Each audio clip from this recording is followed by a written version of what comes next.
de Chine, la question divise l'Europe. Hier, les 27 membres de l'UE réunis pour chercher une solution coordonnée ont préféré finalement ne rien décider. Pour le moment, aucune mesure de contrôle ou de test n'est prévue à l'arrivée de ces milliers de touristes.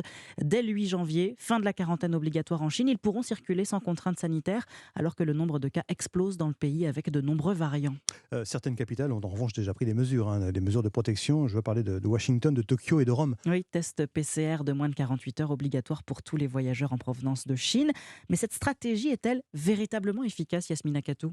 Oui, le CBD, qu'il soit fumé ou pris sous forme d'huile ou de tisane, peut mener à une suspension de permis lors d'un contrôle de police. Si vous avez consommé du CBD... On reviendra sur le CBD Oui. tout à l'heure. Ce qui est sûr, c'est que pour les Erreur tests... d'aiguillage, comme on dit. Petit problème d'aiguillage. Pour la Chine, en revanche, notez que la France n'a pas encore décidé quel accueil elle réservera, elle, aux voyageurs venus de Chine. L'Élysée doit prendre des décisions dans les prochains jours. La question des tests PCR reste encore délicate. On n'est pas sûr que ce soit 100% efficace, Yasmina Katou?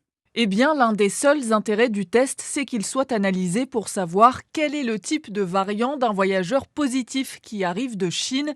Mais pour réellement empêcher une flambée de l'épidémie en France, selon le professeur Jean-Paul Stahl, infectiologue, il faut des mesures plus fortes. Si on veut être absolument drastique, c'est l'isolement quand vous arrivez. C'est-à-dire que tous les passagers de l'avion sont confinés jusqu'à 10 jours après leur débarquement. Autre précaution possible, imposer aux voyageurs d'être vaccinés avec des sérums protecteurs. On pourrait demander, c'est ce qu'ont fait les Américains pendant un moment, c'est-à-dire ils ne laissaient pas entrer sur leur territoire des personnes qui n'étaient pas complètement vaccinées, avec 2 doses Pfizer ou Moderna. Car pour l'instant, la Chine impose 2 vaccins de laboratoire chinois dont l'efficacité est jugée insuffisante par la communauté scientifique internationale. Yasmina Katou.